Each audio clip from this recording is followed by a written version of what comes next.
Ya, halo adik-adik, kembali lagi di mata kuliah Fisika Dasar 1B. Nah, untuk topik kita kali ini yaitu kita lanjutkan untuk usaha dan energi.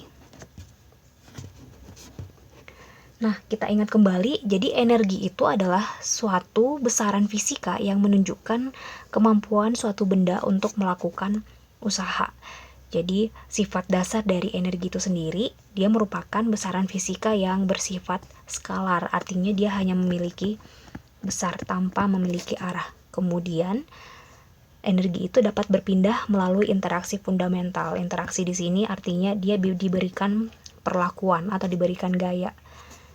Kemudian, energi ini bisa diubah bentuknya. Jadi, misalkan energi A bisa diubah ke bentuk energi B, namun tidak dapat diciptakan. Jadi, suatu benda itu tidak serta-merta kita bisa menciptakan energinya yang awalnya tidak memiliki energi sama sekali.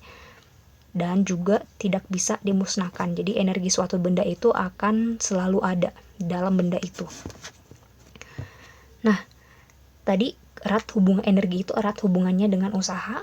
Usaha itu sendiri yaitu besarnya gaya yang searah dengan gerak yang bekerja pada suatu benda sehingga benda tersebut mengalami perpindahan.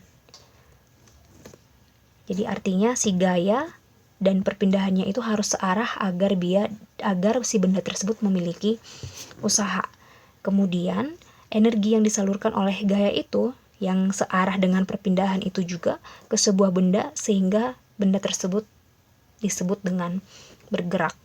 Jadi artinya suatu benda, misalkan ini adalah kita punya benda, kemudian benda tersebut diberikan gaya sehingga gaya tersebut benda tersebut mengalami perpindahan dan menyebabkan dia bergerak. Nah, si energi itulah yang disalurkan ke benda itu. Jadi ada energi yang disalurkan ke benda ini sehingga dia bergerak dan mampu melakukan usaha. Nah, jika kita ingat kembali analisa dinamika gerak pada benda itu, kita bisa yang kita pelajaran sebelumnya pada konsep dinamika, kita mengerjakannya itu biasanya pakai konsep gaya, yaitu menggunakan vektor. Nah, ini kalau dulu itu identik dengan penerapan hukum Newton. Ada 3 hukum Newton. Nah, kita menerapkan itu untuk menyelesaikan konsep gerak atau konsep dinamika pada benda tersebut. Nah, nanti atau yang sekarang kita menggunakan konsep tetapan gerak yang kekal, yaitu energi dan juga momentum pada pertemuan selanjutnya.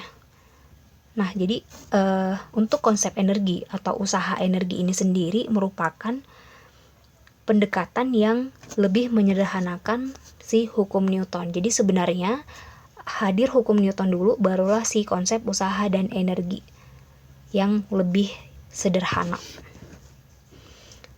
Nah, sebelum kita melihat perbedaan antara konsep Newton dengan usaha, kita melihat atau kita ingat kembali konsep usaha itu. Jadi usaha itu merupakan, karena berhubung itu tadi usaha itu merupakan besaran skalar atau tidak memiliki arah, maka perkalian yang kita gunakan dia adalah perkalian dot yang hasilnya juga adalah besaran skalar atau besaran vektor. Kalau dikalikan dengan produk dot atau dot produk, maka menghasilkan besaran yang skalar antara si gaya dan perpindahan. Nah, jadi ini adalah rumus awalnya. Turunan usaha sama dengan F dot dengan turunan dari perpindahan. Jadi sama-sama diintegralkan, diperolehlah F dot dr itu adalah perkalian cos. Jadi F dr cos. Jadi usaha itu adalah perkalian antara F cos alpha diturunkan terhadap perpindahannya. Jadi batas atasnya adalah jarak akhir, batas bawah adalah jarak awalnya. Nah, jika si F ini konstan, maka bisalah dihasilkan F dot delta R. Jadi, tapi ingat, ini hanya untuk F-nya yang konstan. Nah, di sini saya gambarkan beberapa benda yang diberikan gaya dan perpindahan yang berbeda-beda. Jadi misalkan untuk gambar yang pertama kita lihat di sini, sudut antara F dengan delta R-nya itu adalah 90 derajat. Jadi usaha si benda yang satu ini adalah F dot delta R. Nah, sudutnya 90, maka F delta R cos 90 derajat sama dengan 0. Jadi ini sering kita lihat pada benda yang kita mengangkat suatu benda, kemudian kita bergerak ke sebelah kanan atau kiri. Nah, ternyata usaha yang kita berikan kepada benda tersebut itu adalah 0. Kita lihat untuk kondisi yang kedua. Sekarang kita berikan gayanya itu ke atas, kemudian perpindahannya juga ke atas. Jadi misalkan posisi kita yang awalnya jongkok, kita ngangkat benda, kemudian kita berdiri. Nah, usahanya itu adalah F dot AS, di mana sudutnya itu adalah searah, yaitu 0 derajat. Jadi F delta S atau delta R cos 0 derajat sama dengan F delta S. Nah, jadi ada sesuai dengan besarnya F dan si delta S-nya. Nah, kita lanjut ke benda yang ketiga. Jadi usaha benda yang ketiga ini adalah F-nya juga sama. Jadi F-nya searah dengan si delta S-nya. Ini adalah sudutnya 0 juga. Jadi hasilnya ada, yaitu sebesar gayanya yang diberikan dan juga si delta S-nya, perpindahannya. Sekarang kondisi yang keempat. Nah, di sini kita lihat F-nya ke atas, sedangkan perpindahannya itu ke bawah. Berarti sudut mereka itu adalah 180 derajat. Jadi, maka ini adalah F delta S cos 180 derajat itu adalah minus F delta S. Nah, ada konsep baru yaitu adanya negatif. Sedangkan tadi untuk usaha itu sendiri merupakan besaran skalar, sama seperti energi, tidak memiliki arah. Nah, jadi untuk jika kita interpretasikan ke dalam grafis, ini adalah bentuk dari usaha yang positif dan usaha negatif. Jadi kalau misalkan usahanya itu positif, artinya usaha dilakukan dari lingkungan ke sistem. Jadi kalau misalkan kita kembali lagi ke slide yang tadi, yang disebut dengan lingkungan itu adalah si gaya dan juga si geraknya. Dia memberikan usaha kepada si sistemnya. Sistemnya di sini adalah si baloknya itu tadi. Nah, sedangkan kalau misalkan negatif, artinya si lingkungan, si F dan si delta S-nya itu tidak memberikan usaha kepada si balok. Atau kalau misalkan kita melihat dari kondisi nyatanya, bisa saja energi yang diberikan kepada si balok itu tersebut itu adalah bisa saja dia berkurang atau dia akan mengurangi energi dari si balok itu, dipindahkan ke si lingkungannya. Nah, itu adalah interpretasi dari positif dan usaha yang negatif. Nah, sekarang kita ke teorema. Nah, hadirnya si teorema usaha dan energi ini, misalkan kita meninjau untuk energi kinetik itu sendiri, berawal dari kinematika, yang pada GLBB itu kan kita ketahui VT kuadrat itu sama dengan V0 kuadrat ditambah 2AS.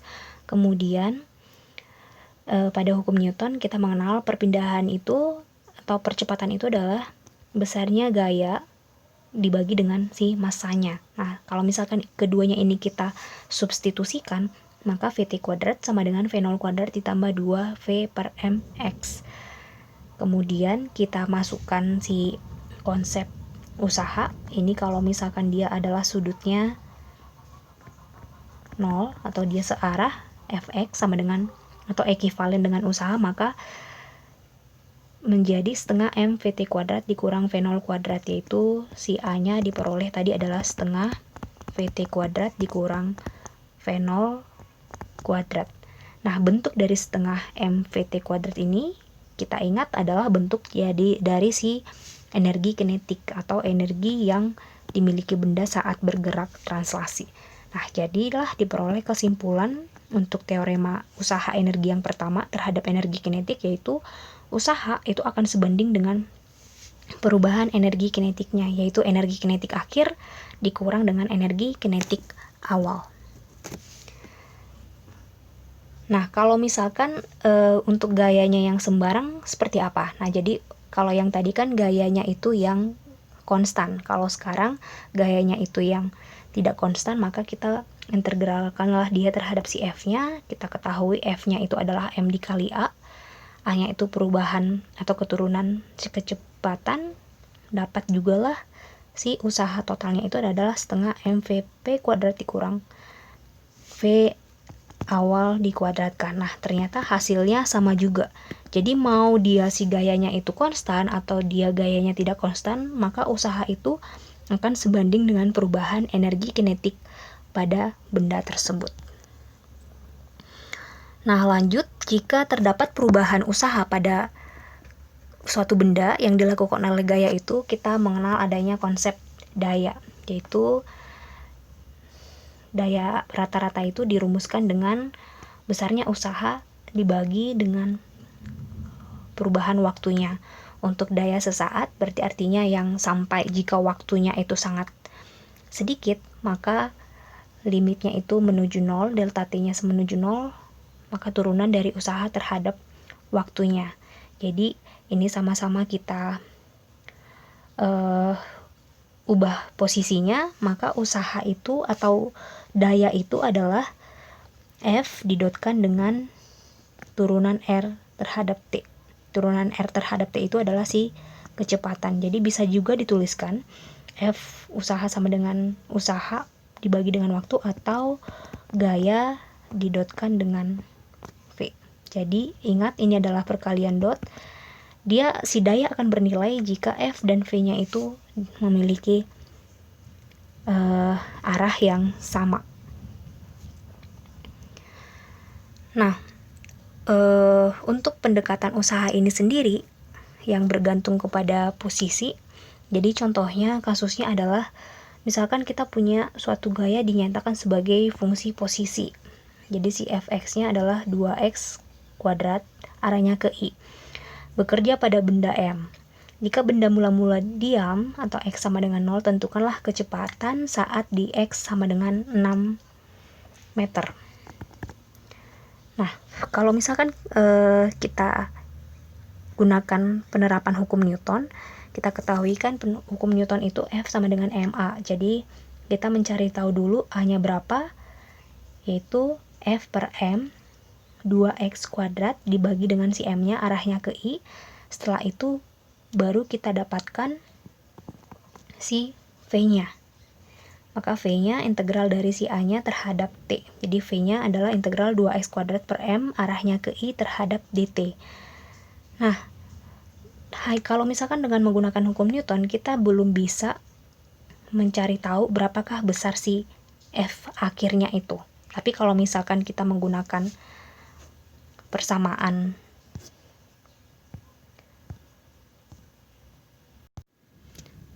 konsep usaha dan energi, maka kita bisa menyelesaikan si F-nya, yaitu dengan hanya melihat perubahan energi kinetiknya tersebut. Nah, disinilah salah satu peran dari konsep usaha dan energi itu.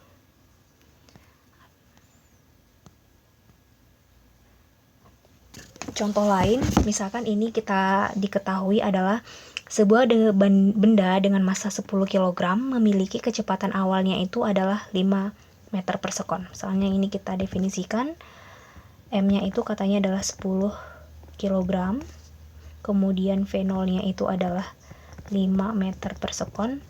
Ini arahnya belum diketahui, kita buat aja arahnya ke I, kemudian diberikan gaya sehingga dia bendanya itu diam, yaitu VT-nya sama dengan 0. Kemudian katanya berpindah sejauh 20 meter, berarti si S-nya itu adalah 20 meter. Nah, yang ditanyakan adalah berapakah si gayanya. Nah, kita menggunakan dua teorema, misalkan dengan menggunakan hukum Newton. Jika kita menggunakan hukum Newton atau persamaan GLBB, nah di sini adalah pada persamaan GLBB VT kuadrat sama dengan V0 kuadrat ditambah 2AS. Jadi VT-nya itu tadi adalah 0, ini adalah 5. Jadi ini adalah 25 ditambah 2A, perpindahannya itu adalah 20. Jadi 0 sama dengan 25 ditambah 40A. Jadi dapatlah A-nya itu adalah minus 25 per 40. Arahnya adalah ke I. Atau ini sama dengan minus 5 per 8. Arahnya ke I. A-nya sudah diketahui, M-nya sudah diketahui, maka si F-nya itu adalah M dikali A.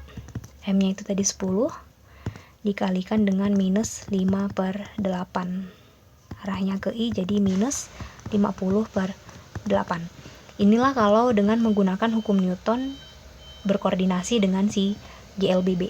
Nah, sekarang kita bandingkan dengan menggunakan teorema usaha dan energi. Nah, persamaan usaha tadi adalah F.S sama dengan perubahan energi kinetiknya. Nah, ini perpindahannya ke sini, kita asumsikan F-nya itu sesuai logika, maka pasti akan menuju ke sana. Atau misalkan kita nggak tahu nih arah gayanya kemana. Jadi, kalau misalkan atau misalkan kita buatlah ini adalah arahnya berlawanan ya, karena dia membuat benda tersebut berhenti, jadi arahnya berlawanan. Jadi ini Fs cosnya itu adalah 180 derajat sama dengan setengah dikali M-nya 10, Vt-nya tadi adalah 0 dikurang V0 kuadrat adalah 25. Cos 180 adalah minus, jadi F S-nya 20 sama dengan minus juga setengah dikali 10, ini adalah 25.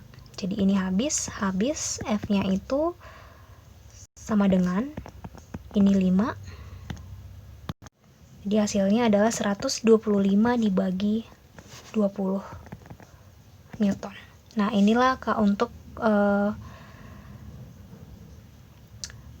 menggunakan atau menyelesaikan dinamika gerak dengan menggunakan hukum teorema usaha dan energi. Baik, demikian sesi kita untuk kali ini. Berikut adalah latihan-latihan yang bisa kalian kerjakan dengan menggunakan konsep teorema usaha dan energi maupun konsep hukum Newton. Semoga bisa dipahami. Terima kasih.